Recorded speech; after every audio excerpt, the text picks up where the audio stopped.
Hi, I'm Steve Adubato. Welcome to One on One here at the Newark Museum, right in the heart of downtown Newark. It is my honor, my pleasure to introduce Kimberlee Williams, who is an entrepreneur in residence, excuse me, at the Newark Business Hub and the CEO of FemWorks. What a cool name, FemWorks. Thank you. Where'd they come up with that name? Well, actually, FemWorks is a shortened name for what we truly are incorporated as. So it's a doing business as.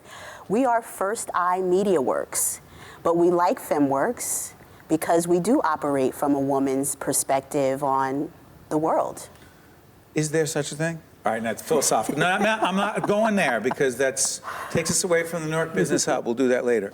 The Newark Business Hub, describe it. What is it and what are you trying to accomplish? Well, the Newark Business Hub is resources that benefit arts, media, and entertainment entrepreneurs and the community at large. So what we're doing is really elevating media and arts entrepreneurs by gathering resources that benefit them, that help them to scale their business, and that help them to be an economic force in Newark, New Jersey. So give us an example of this. Someone says, okay, listen, I want to start a business. I mean, again, this whole series, we're doing a series called Newark at a Crossroads. We're trying to feature the challenges, the opportunities, the issues connected to the city and economic development, business development. It's a big deal. Now, you got a lot of big development. Yes. Right? You got Prudential, you've got Panasonic, you got a lot of big activity, right? Performing Arts Center, et cetera. But then you've got these entrepreneurial initiatives that are smaller. What are they facing and what do they need? They need access to new markets. They need access to state-of-the-art education and information. They need to be connected to one another. And they need to collaborate because that's how business is done in the 21st century. Collaborate.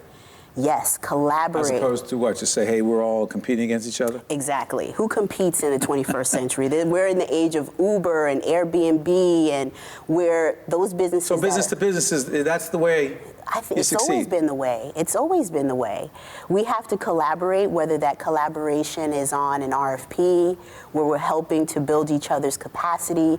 We have to collaborate in terms of seeking education and sharing knowledge with each other. And there are a million ways we can collaborate. We can collaborate by purchasing items together so that we have, a bulk discount or incentive. So that's the kind of value system that we're really endorsing in the Newark Business Hub.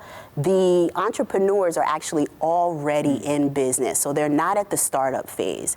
They're at the scale phase. They're trying to get to the next level. The total next level, whether that level is a regional market, a national or international market. So here's the deal. At the end of 2015, if I'm not mistaken, you get an email. You're suspicious of the email. Where does the email come from? The email came to me from Geneva, Switzerland. And you say what? I thought it was spam at first. I mean, who wouldn't think it was spam? An email. What did it say? It said that I was being invited by the World Economic Forum to visit Geneva, Switzerland, to become a founding curator of the Newark Global Shapers community. The Newark Global Shaper, the Global Shapers? Yes. Did you even think there was such an organization? Well, no, but the great thing was that they did send along information about what is Global Shapers. So after I did some research, I realized that it was for young people between the ages of 20 and 29. Right. So I said, it made me even more curious because I am not in that age group. I'm just barely out of that age group. So I wasn't sure still why they were contacting me. And fortunately, they were contacting me because they thought that I represented the type of leader that could inspire others and I could identify that next generation of talent in Newark that will eventually sit on a global stage. So this community connects young leaders in the city of Newark, which we have identified 15 of them. So we have global shapers in Newark now that can influence the global conversation about what our impact is, what our vision is, and how we approach solutions. It could change their lives. It can change what they do, the impact they have. Absolutely. it elevates what they do. So again, what I do a lot of is elevation. I'm elevating the voice of young people, young leaders. We're elevating the entrepreneurship of media, arts, and entertainment entrepreneurs through resources that benefit them. What's it doing for Newark?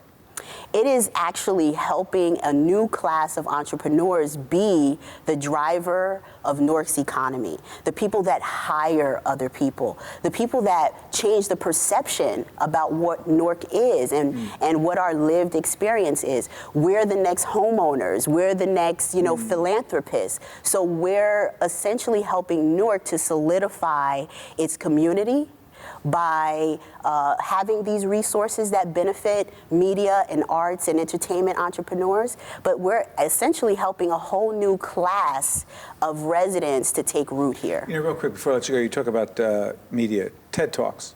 Yes. What's the connection? So I was fortunate to curate a TEDx. Tell everyone who may not know what TED stands for. So TED stands for Technology, Entertainment, and Design. And it's a learning platform where you can get some really great content that will blow your mind in 18 minutes or less. Now, a TEDx is an independently created TED in your community. And so I was fortunate to produce TEDx Broad Street in 2013, but just recently I was named resident at TED, so that means I'll be giving my own main stage TED Talk. What an honor. It is. How proud. I am taking it all in myself. I got to ask you, as a student of leadership, people who know our series know I ask really smart leaders this question, but you're a slam dunk on this. What's the greatest leadership lesson you've learned so far in your pretty short but successful career? Wow, that's a great question. I would say it's constant evaluation and growth, because that will help you push beyond your comfort zone, which always changes, get a new comfort zone that you have to break beyond. But I think constant evaluation and setting new goals for myself. I often tell people, I do some executive coaching with people, they say, I'm uncomfortable speaking in public. I'm uncomfortable confronting an employee, dealing with a difficult issue. And I use this expression, I'll say, yeah, I understand. I'll say, you have to get comfortable being uncomfortable. And they'll say, what? I think you know what I mean. Absolutely. Yeah, you won't get anywhere staying in your comfort zone, right? Absolutely not. Well, you haven't. And that's why you're really good. You're really great. And I want to thank you for being with us here at the Newark Museum. And that's why we love what we do, because we get to meet people like you. Keep doing what you're doing. You mind if I plug one more time? Please. Kimberlee Williams, entrepreneur in residence, Newark Business Hub and CEO of FemWorks. Yes. Thank you so much. Stay right there. My pleasure. All right. We'll be right back right after this. Thank you. One-on-One with Steve Adubato has been a production of the CAUCUS Educational Corporation, celebrating over 25 years of broadcast excellence. And by the Newark Museum, in cooperation with NJTV and 13 for WNET. Funding for this special edition of One-on-One with Steve Adubato at Newark Museum has been provided by Bank of America, PSE&G, Cone Resnick, University Hospital, Newark, New Jersey, Johnson & Johnson, Prudential Financial's Global Communications Department, and by the North Ward Center. Transportation provided by Airbrook Limousine, serving the metropolitan New York, New Jersey area.